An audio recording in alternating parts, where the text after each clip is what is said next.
build international support for a potential strike on Syria. James Rosen is live at the State Department with more details. James? Kelly, good afternoon. Secretary of State Kerry has spoken directly, we understand, to a leader of the Syrian opposition to affirm to them that the United States remains determined to respond to the chemical weapons attack of August 21. However, when lawmakers here in Washington vote on the proposed military intervention that the president is talking about, presumably sometime late next week, they will not have the benefit of the final report of the UN Chemical Weapons Inspection Team that today departed Syria. That team arrived safely in Amsterdam earlier today, having flown first from Damascus to Lebanon, reportedly on a plane made available by Germany. It is believed their ultimate conclusions, which the White House says are not in doubt anyway, won't be due for at least 3 weeks. Earlier, a UN spokesman bristled at the idea that the UN inspectors were leaving Syria just to pave the way for U.S. military action, calling that grotesque. Meantime, Russian President Vladimir Putin spoke out this morning for the first time since the August 21 chemical weapons attack. He spoke before President Obama. However, Putin told journalists covering his trip to Vladivostok the U.S. should not rush to action, and he called rushing into military intervention in Syria, quote, foolish nonsense.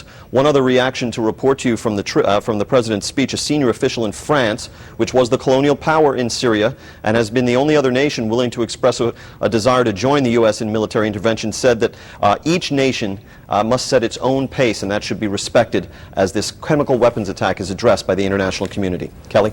All right, James Rosen reporting to us from the State Department. James, thank you.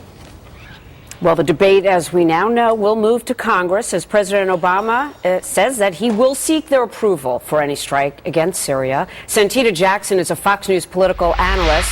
Martha Zoller with zpolitics.com, a former Georgia congressional candidate. Ladies, welcome.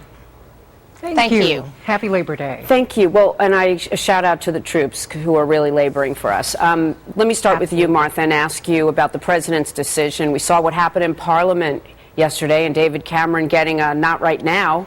So we know if we go without the support of other countries, maybe France. That's it at the moment. Martha, what kind of gamble is the president taking by waiting till Congress comes back, debates, and weighs in?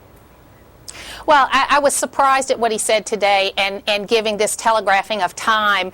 I think the Congress should have been called back on the 22nd of September, the day after we knew that it happened. There are 3 concerns that we have very quickly. We've got to be sure that they aren't moving these chemical weapons, and those are things we need to be aware of. We've got to be sure that Israel doesn't get attacked, because if they do, Iran comes into the picture. And then finally, we really don't know what Russia is going to do. And they have tried to play the good cop, bad cop while there have been supporting Hezbollah. So there's a lot of questions that need to be asked, but I don't think telegraphing the time is the best way to do it. Santita, this is not really a bipartisan issue. This is an issue, and when you look at the video out of Syria, you wouldn't be normal if you weren't moved by seeing these children, one after another, and adults too, who literally died on the spot because of the power of these chemical weapons. What is really, both sides of the aisle will be affected. What does Congress do when it gets back? What choice does it have? Can it say no? Well, you know, I tell you what, we cannot do this unilaterally. We cannot police the world. We cannot do this alone. I don't think that Americans want this. Only 9%, according to the Reuters poll, want us to enter into this conflict. We cannot afford it. We are in the greatest recession since the Great Depression. $1 billion a month it will cost us to maintain a no-fly zone. $500 million to establish it. We cannot afford it. I'm in Chicago. We have a little bit more than $30 million cash on hand.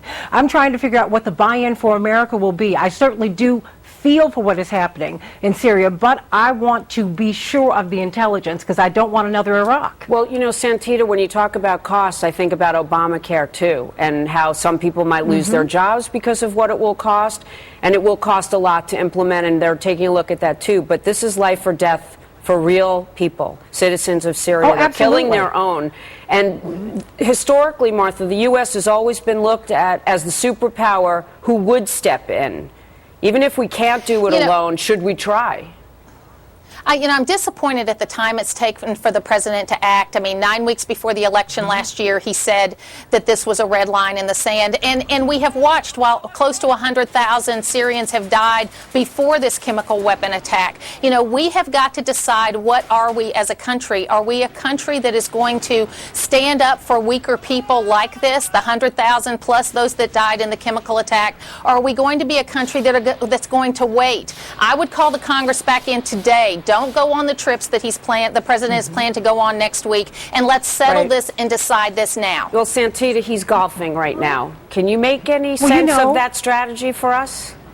Well, I have to tell you, the first thing we have to decide is whether we're a monarchy or a republic. Constitutionally, the Congress is supposed to declare war. But no is president it war? since FDR has done that. Santita, there's a disagreement about that, because the military experts who tell me that it could be done in a very short, quick period of time, and both Secretary Kerry and the president said this would not be a protracted, prolonged fight. There would be no boots on the ground. It's a strike.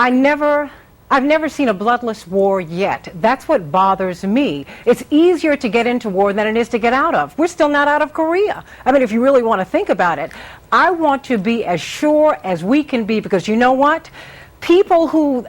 Most of us who are speaking on, the people who are speaking on this panel today, they're not sending loved ones, for the most part, to these conflicts. These are not bloodless. We're sending our loved ones over here. Before we commit our bodies, we need to be absolutely sure about what we're entering into. No, point taken. I have a nephew in the Navy. I have a nephew in the Navy, and certainly this is something that I'm concerned about. But we need to be, thank you so much, but we need to be sure. But at the same time, the president going out and saying, oh, it could be tomorrow, it could be 2 weeks from now, it could be a month from now, I think that compromises us as a nation. Yeah, then again, I think we're compromised if we don't debate this in Congress. Well, then again, I would advise folks to stay tuned today, because even with the president saying that, we just never know what might happen. So we're keeping a close eye on Syria and here in the U.S. And ladies, thank you.